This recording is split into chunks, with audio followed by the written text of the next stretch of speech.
राम वाले हाउस पिंड के अंश से ही पैदाइश और बचपन से ही राम का अनुगामी उस लक्ष्मण ने दशरथ जैसे पिता का त्याग किया, सुमित्रा जैसे माता का त्याग किया, उर्मिला जैसे पतिव्रता नारी का त्याग किया, अवध का आवाज भोग त्यागा, राम जी के पीछे चल दिया सेवा में।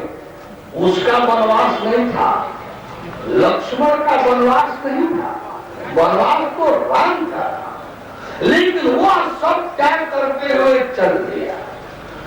एक राजकुमार राजमहल का जब खड़ाऊ राम जी का भरत जी लेकर चले आए तो उसने अपनी खड़ाऊ भी छोड़ दी पहनना और नंगे पांव झाड़ झंखाड़ पहाड़ नदी नाला पार करते हुए अयोध्या से लंका पहुंचा, अयोध्या से रामेश्वरम पहुंचा। उसके त्याग को देखिए, उस लक्ष्मण को राम का आदेश काटने का कलंक भी मिला जिससे सीता हरण हुआ। उस लक्ष्मण को शक्ति बांध की पीड़ा झेलनी पड़ी, मरणासन पीड़ा। उस लक्ष्मण को रावण के यहाँ बलि का बकरा जैसे बदलना पड़ा। उस रक्षा 1 2 3 पर होगा। ऐसा लक्ष्मण, ऐसा समर्पित, ऐसा कष्ट सहने वाला, ऐसा समर्पित शरणागत लक्ष्मण जब रामचंद्र जी लंका पर विजय प्राप्त करके वापस आ रहे हैं, राज्याभिषेक हो रहा है। राज्याभिषेक के बाद एकदम एक दिन अपने आम के बागीचे में बड़े प्रसन्न मुद्रा में बैठे थे, बड़े प्रसन्न मुद्रा में बैठे थे। प्रसन्न मुद्रा की छुट्टी कर दूं, ये जो है लेकर बेचारे खड़े हैं, मशीन में डाल दूं, ये खाली हो जाए, बोले बड़े प्रसन्न मुद्रा। जब लक्ष्मण ने देखा कि प्रभु जो है इसे बड़े प्रसन्न मुद्रा में बैठे, तब साहस हुआ, हाथ जोड़कर कह रहे हैं लक्ष्मण, हे ज्ञानमूर्ति, हे रमापति, मैं उस ज्ञान का अभिलाषी हूँ, मुझे वह ज्ञान मिलता जिससे जीव बहुत सागर से पार हो जाता है।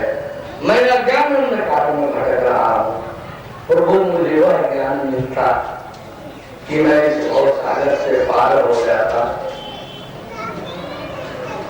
लक्ष्मण राम से प्रार्थना किए।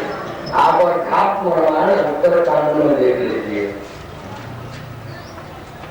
श्री राम गीता बुकलेट है, गीता प्रेस ले लीजिए, यह वही प्रकरण है। राम ने जो लक्ष्मण को उपदेश दिया है वो श्री राम गीता है। राम जी ने जो हनुमान को तत्व ज्ञान दिया है वो श्री राम हृदय है। पतली पतली बुकलेट मिल जाएगी गीता प्रेस से। बोले प्रभु परमेश्वर की जय। तो वह लक्ष्मण जो राम के लिए इतना त्याग किया, जो राम के लिए इतना कष्ट सहन किया, जो राम का पूर्णतया अनुगामी सेवक रहा, आने 13 वर्ष तक नींद नारी भोजन परिहर सोया नहीं, कुछ खाया नहीं, यानी नारी रहते हुए एक बार चिंतन नहीं किया। यह सेवा का ढंग था। जब राम जी सैन्य में होते थे तो जानते हुए भी कि राम जी का कुछ बिगड़ने वाला नहीं है, लेकिन धनुष तान करके हमेशा ड्यूटी पर बने रहते थे। 1 मिनट भी किसने कभी सोया नहीं। ऐसा त्यागी लक्ष्मण जब ज्ञान मांग रहा है राम जी से, राम जी कह रहे हैं कि लक्ष्मण पहले संपूर्ण कर्मों को, शास्त्र विहित जो कर्म है, शास्त्र सम्मत जो कर्म है, पहले उन सभी कर्मों को तुम त्याग दो, सभी कर्मों को त्याग दो। आप तत्वदर्शी सदगुरु खोज, उस सदगुरु के शरण में जाकर पहले समर्पण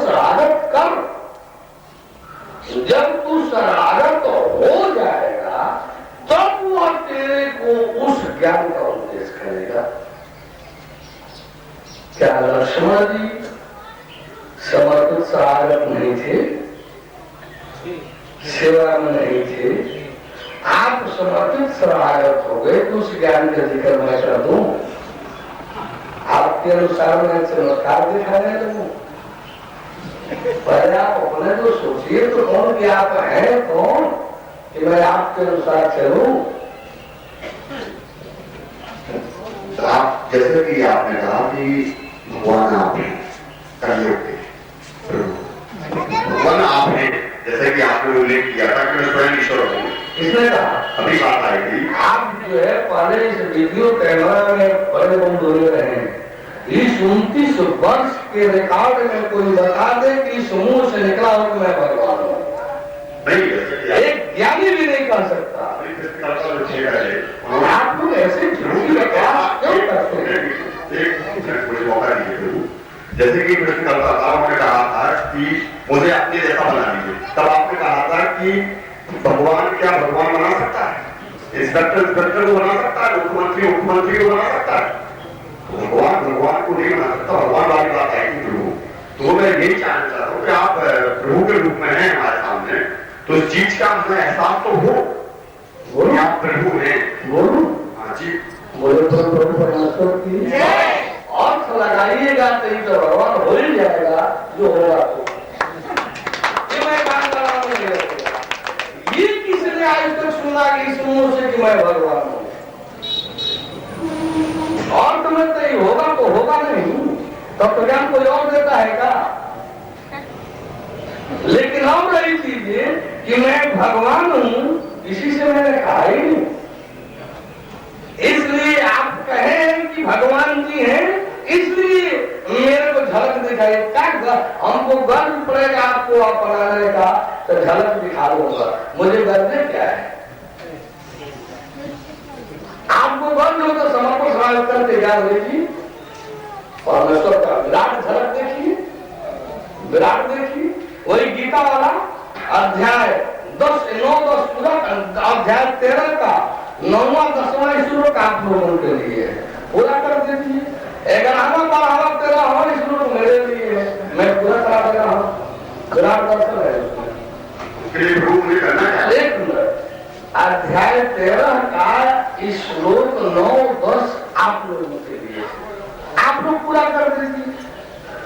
उसमें 11, 12, 13 सदगुरु के लिए है, तत्वदर्शी सत्पुरुष के लिए, उनको पूरा करा लीजिए। आप गीता का अध्याय 4 का श्लोक 34 का 12 श्लोक पूरा 12 पंक्ति पूरा कर दीजिए। दूसरी पंक्ति से 35, 36, 37, 38, 39 पूरा करा दीजिए। लेकिन जब तक अध्याय 4 के श्लोक 34 का पहली पंक्ति पूरा नहीं करेंगे, उसके बाद से अध्याय 13 का श्लोक 9-10 पूरा नहीं करेंगे, मैं 11 बार 13 आपके सामने कैसे प्रकट करूंगा?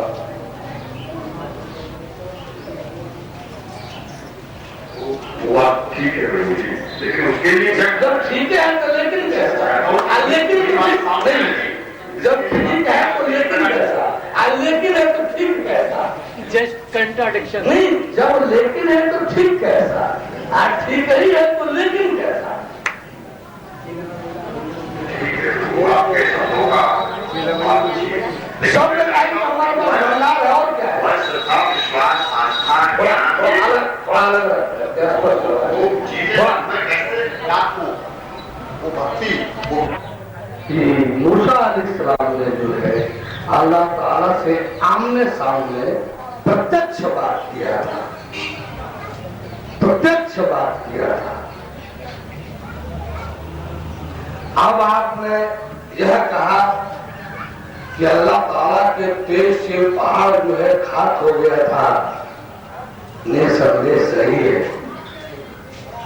अल्लाह ताला जब अपना तेज प्रकट करेगा, तेज के लिए जब तेज प्रकट करेगा तो प्रमाण भी खाक हो सकता है, खिलकत ही खाक हो सकती है। यदि पहाड़ ही खाक हुआ तो कौन बड़ी बात है। लेकिन मैं भैया से एक बात पूछूं, जिस किसी पर अरे अपनी मेहरबानी बरपा कर दे, अल्लाह ताला जिस किसी इंसान पर अपनी मेहरबानी बरपा कर दे, आप तब अपना दीदार दे तो वह भी खाक हो जाएगा। अल्लाह ताला की मेहरबानी जिसको प्राप्त हो अल्लाह ताला द्वारा और उस मेहरबानी के अंतर्गत ये जो है दर्शन अल्लाह ताला का पा रहा हो, दीदार पा रहा हो, तो अभी खाक हो जाएगा। देखिए, मैं आपसे क्वेश्चन ये कर रहा हूँ कि जो आपने उसमें देखा है कि सतयुग में विष्णु हुए और नहीं, आप अपने कुरान शरीफ से बात करें, मैं आप कुरान शरीफ छोड़ेंगे, मैं कुरान शरीफ से जवाब दे रहा हूँ। मैं चाहूंगा आप भी कुरान शरीफ से ही बोले। हाँ, नहीं जब आइएगा वो तो है गीता, वो तो है वेद उपनिषद रामायण गीता के आधार पर, तो मैं उपनिषद वेद उपनिषद रामायण गीता के आधार पर बात करूंगा। आप पहले किस आधार पर बात करेंगे?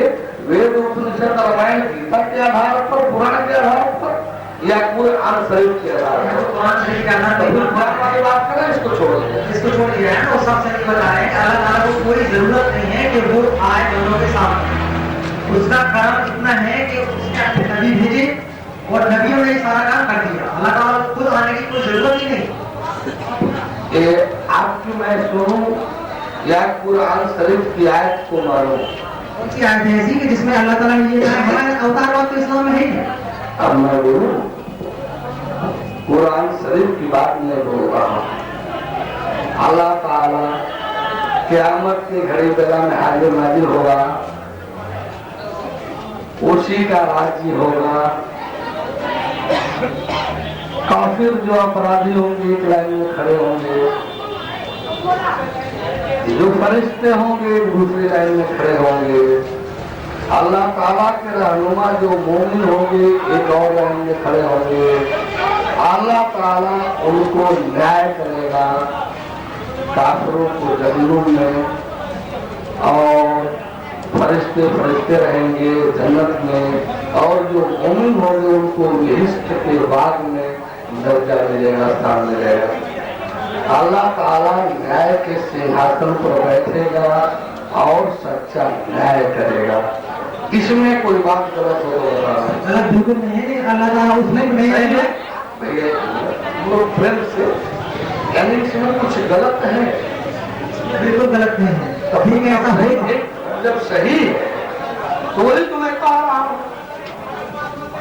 आप क्या कह रहे हैं? वही तो मैं बता रहा हूँ कि आप क्या कह रहे हैं। मतलब आप जो कुरान में फिर मैं दोहरा दे रहा हूँ, मैं यही कह रहा हूँ कि एक घड़ी बेला है क़यामत, जब अल्लाह ताला हाजिर नाजिर होगा, उसी का राज्य होगा, वह न्याय के सिंहासन पर बैठेगा और सिंहासन पर बैठ करके सच्चा न्याय करेगा।